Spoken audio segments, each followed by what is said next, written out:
It is now clear that we were wrong, and for that, I apologize. Alberta Premier Jason Kenney last night after declaring a COVID-19 state of emergency in the province alongside much stricter measures and vaccine passports.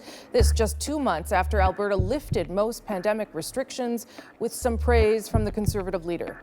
And when Erin O'Toole was asked repeatedly this morning whether he still thinks Kenney handled the pandemic the right way, he had this to say. All provinces have shifted and adjusted based on the various waves of the pandemic. But what the provinces have not had is a consistent and reliable partner in Ottawa. Mr. O'Toole is still letting the anti-vaxxers within his own party run the show. So with just a few days now to go till Election Day, will any of this sway voters? To make sense of the last few days, and because it's Thursday, I'm here but with At Issue. Chantal Hébert, Andrew Coyne, Althea Raj, and Elamine Abdul-Mahmoud. Good to see everybody. Appreciate you being here. We're going to see a lot more of you in the days ahead. But this was an interesting development in Alberta, and one, obviously, that the Liberal leader seized upon. Is it the kind of thing that is potentially an opening for the Liberal leader? Is it troubling for Erin O'Toole? I'm going to start with you, Althea, because I believe you're following the Conservatives right now. Yeah, actually, I do think it has the potential to change things. I mean, the Liberals have been trying to make the ballot box question, who can handle the pandemic better? Who do you trust to handle the pandemic? And Mr. O'Toole and Mr. Singh actually had been trying to make the ballot question more of a referendum on Justin Trudeau. And I think that the referendum question seemed to be getting traction. Like, you know, why would you give your vote to a leader who called an election only for his own personal gain? Like, the Liberals have not been able to get away from that. And yet, yesterday, with Mr. Kenney's admission that he got it wrong, that he regrets being over-enthusiastic of reopening, it puts the pandemic now front and center in this election campaign. And Mr. O'Toole has had a lot of difficulty, not just with members of his caucus, as that PAC showed. He himself is on the record endorsing Mr. Kenney, endorsing his reopening plan, and that is a very devastating attack at this time when many people may have died because Jason Kenney decided to reopen the province too early. And it comes also on the same day, we should say, that Saskatchewan Premier Scott Moe also had to put different measures in place and say he's also going to move towards a vaccine passport. Chantal, your thoughts? And so did Blaine Higgs in New Brunswick, so I'm guessing the circle has been squared on this. It's not good news for Erin O'Toole, and I suspect that if it had been possible in light of rising cases numbers for all those premiers to wait till next week to do what they did, they would have. And it tells you how dire the increase in cases is that they could not, because their own political situation was becoming untenable. It's damaging on two scores. These are allies of Erin O'Toole. There is no denying that, and they are coming late to the vaccine passport issue. But it also will feed into Maxime Bernier's rhetoric about freedoms being taken away and give more motivation for people who believe that to go out and vote for Maxime Bernier. Okay, Andrew, your sense, you're in Calgary tonight. I'm not sure what you're hearing out there, but your sense of how this is playing out. I think you have to separate logic from politics here. Logically, it doesn't make a whole lot of sense for this to be attached to O'Toole. There's no doubt that Kenney screwed up, but lots of the premiers have screwed up in different ways of all different parties, because this was all within provincial jurisdiction, which the federal government was happy to leave to the provinces. The provinces were left to handle questions like lockdowns, questions like administering the doses of vaccines, etc. So that happened under Justin Trudeau's watch. You can't blame Trudeau for that, but you can't really blame O'Toole for it either. It's the matter of different jurisdictions. See, if we were talking about federal jurisdiction, or the federal role in this, we'd be talking about the failure to close the borders quickly enough. We'd be talking about the failure to stockpile personal protective equipment. We'd be talking about, the shutting down of the early warning systems and so on. So that's the logic. The politics is Kenney's a Conservative, O'Toole's a Conservative. In politics, guilt by association is fair game. And so there's no doubt that O'Toole is going to take a pasting for this. Yeah, I guess the one caveat I would put forward is that Mr. O'Toole applauded Jason Kenney's management of the pandemic, which I mean, you know, maybe he does think that he did a good job up until now, but it seems like that's the connection point too, is it not? Yeah, well, I mean, I was going to say that I don't buy that at all. I don't buy that it's not connected at all. I mean, earlier today, our CBC colleague Travis Dunraj had a Twitter thread that just kept on adding on and on and on about several different journalists who kept on asking the question of Erin O'Toole of, hey, why did you say that Alberta handled this pandemic better than the federal government did? And he had no answer to this. And it actually kind of made clear that the Conservative campaign really had one gear, which is that this was going to be an election about the COVID recovery.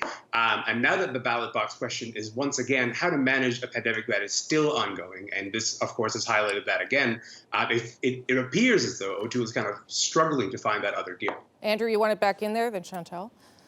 Oh, I just the point would be, again, the logic is if you allowed Erin O'Toole to be prime minister, then premiers like Kennedy would screw up. Premiers like Kennedy screwed up under the current prime minister. It just doesn't actually make the connection. Sure, Chantal? Couple of points going back to this notion that Erin O'Toole did say that Jason Kenney had handled the pandemic better than Justin Trudeau, and he's got to live with that statement. Comes at a terrible time for him in the campaign, but that's too bad because it wasn't a fact that Jason Kenney had handled the pandemic better when he taped that thing. Second, yes, premiers who are powerful do have influence on the prime minister if they are of the same persuasion. And this is a federal leader who has been stating that he would never challenge anything that a province does, never challenge a provincial law. He also has to live with that. And third, blaming Justin Trudeau for calling a federal election to deflect blame. It's fair game to debate the federal election timing, but it has nothing to do with how Jason Kenney or Scott Moe have been managing the pandemic. Last word very quickly, Althea, then we'll come back for one more round. Yeah, there are three things I think that hurt Mr. O'Toole because basically Mr. Kenney yesterday said mea culpa on these issues. One is the vaccine passports, which Mr. O'Toole has refused to say whether or not he supports. One is the fact that he was trying to be, on both sides, not accept mandatory vaccination. And that seems like everybody's going in one direction, including the business community, and Mr. O'Toole's on another side.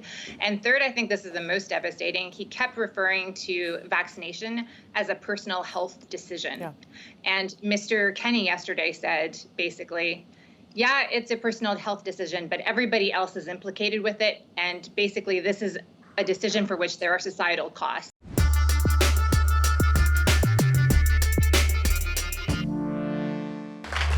That's the kind of leadership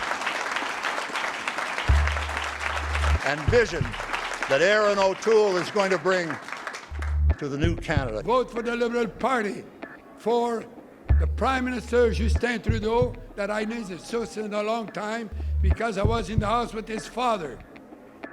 It's my favorite part of the campaign, when former prime ministers come out on the trail. Brian Mulroney last night supporting Erin O'Toole, and of course Jean Chrétien supporting Justin Trudeau. What do those endorsements, those outings say about this last pitch to voters?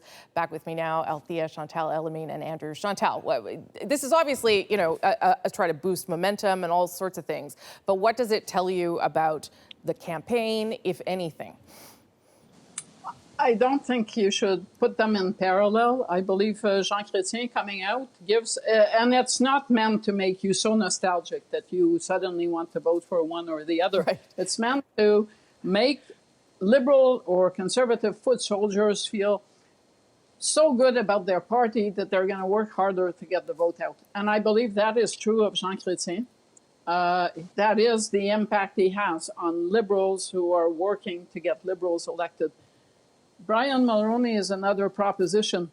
In Quebec, I'm not sure that there is an organization to get the vote out, but he is popular. But west of Quebec, the problem with the Brian Mulroney outing is that there are many foot soldiers who see themselves as part of the Stephen Harper party, who are saying, what is happening here? Or where is this other successful prime minister who apparently has been consigned to watching reruns in his basement.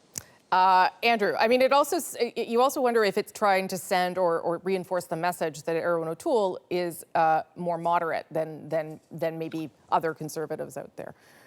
Yeah, I think the Mulroney thing may have been more aimed at the undecided voter, at trying to reassure people. I mean, this has been the whole Tory campaign till now, has been to try to reassure people that we've tamped down some of the more unruly factions within the party. We're squarely in the mainstream. We're actually not that much different from the Liberals, et cetera.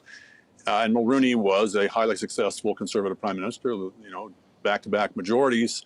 That's a good thing to be able to say. Sure. if you liked the Conservative brand, then maybe you'll some of that association will rub off on the current crop of Conservatives. Particularly the idea of progressive, but to Chantal's point, Althea, could it backfire? Could it actually upset some people?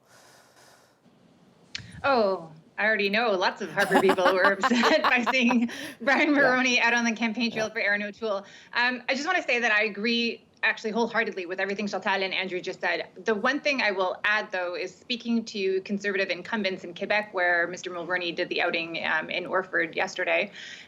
They believe that it's going to help them with nationalist Quebecers, that Mr. Mulroney can remind Bloc supporters that, there once was this great big Conservative family where nationalist voters were included in there. And wasn't it great? Look at all the things we accomplished, from fighting apartheid to the acid water treaty to free trade, when you were all in the big family together. And this is what we can accomplish together if you vote for a party that can actually form government. And so that was something that Conservative incumbents were really hoping that Mr. Mulroney's outing will do. Yeah, I will say, I know Harperites, people who are fans of Stephen Harper, who were pleased to see Mr. Mulroney too. So well, I don't know that everyone was upset, obviously. Elamine, and then I think we got to wrap it up. Yep.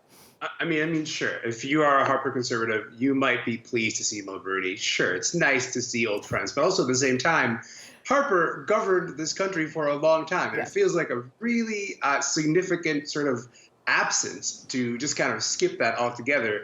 And also, I don't think we should be awarding Erin O'Toole any points for subtlety here. He also said as much, right? He said that he is maybe trying to move the party away from what you might have come to think about it. And so I think if you're a Harper Conservative, sure, you might smile when Mulroney's on TV, but you can't be too happy about saying, hey, man, we actually managed to govern. Yeah. We managed to win a majority, need we remind you, as recently as just 10 years ago. Do you think, Chantal, if there's a real desire, as you all seem to agree, to reassure people, what does that tell us about the state of the O'Toole campaign?